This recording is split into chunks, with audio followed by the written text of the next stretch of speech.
మీ 6 గ్యారంటీలు మాకొద్దు, మా పిల్లల భవిష్యత్తుకు గ్యారంటీ ఇవ్వండి, మా పిల్లల ప్రాణాలకు గ్యారంటీ ఇవ్వండి అని ఇలా తెలంగాణ సమాజం అడుగుతున్న పరిస్థితుల్లో ఈ సభ పెట్టుకున్నాం మనం. భువనగిరిలో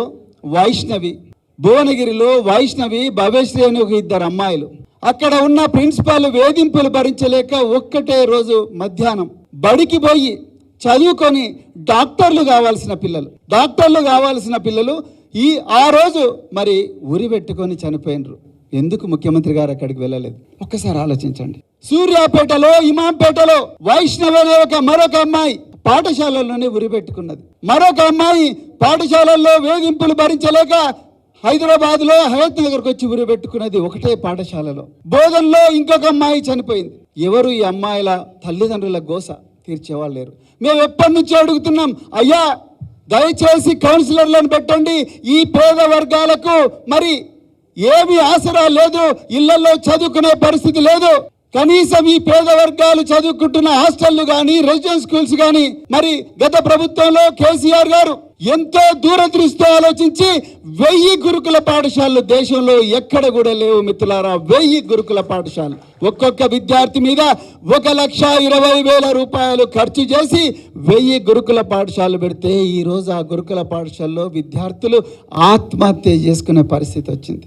నిన్నగాక మొన్న జగిత్యాలలో ప్రభుత్వ పాఠశాలల్లో ఉండే అమ్మాయిలు అబ్బాయిలు డ్రగ్స్ గంజాయి మత్తులో ఉండి 14 సంవత్సరాలకే పెళ్లిళ్ళు చేసుకునే పరిస్థితి వచ్చింది. ఎప్పుడన్నా ఊహించినామా తెలంగాణలో?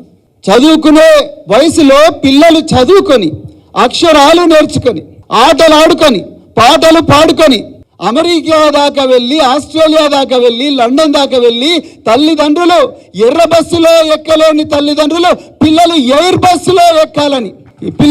బస్సులో ఎక్కాలని ఆనాటి గత ప్రభుత్వం గురుకుల పాఠశాలలు కేసీఆర్ గారి నాయకత్వంలో పెడితే ఈరోజు ఆ పాఠశాలలు ప్రభుత్వ పాఠశాలలు గంజాయి కేంద్రాలుగా మారిపోయినాయి. ఎక్కడి నుంచి వస్తుంది గంజాయి? అదే గంజాయి తాగిన పిల్లలను కిడ్నాప్ చేసి కొంతమంది ముఠాలు అదే జగిత్యాల నుంచి హైదరాబాద్ మహానగరానికి తరలించి ఆగర్భ శ్రీమంతులు చేసుకునే రేవ్ పార్టీలలోకి పిల్లలను తీసుకొస్తున్నారంట. ఇందుకోసమేనా మరి కాంగ్రెస్ ప్రభుత్వానికి మనం అధికారం ఇచ్చింది? ఒక్కసారి ఆలోచించండి. ఏమైందయ్యా రేవంత్ రెడ్డి గారు, మీరు అధికారం వచ్చిన మొదటి రోజునే మీరేం చెప్పిండ్రో, తెలంగాణను డ్రగ్ ఫ్రీ తెలంగాణ చేస్తామన్నారు.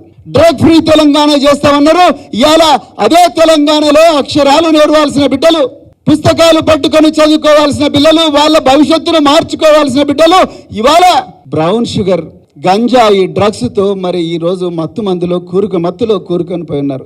ఎక్కడ పోయింది మీ డ్రగ్స్ ఫ్రీ తెలంగాణ? కేవలం మాటలకు మాత్రమే మీరు పరిమితం అయ్యారు. ఇది తెలంగాణ. ఈ సందర్భంలో మనం తెలంగాణ భవన్లో ఈ సభ జరుపుకుంటా ఉన్నాం మిత్రులారా. మీరు ఒక్కసారి ఆలోచించాలి.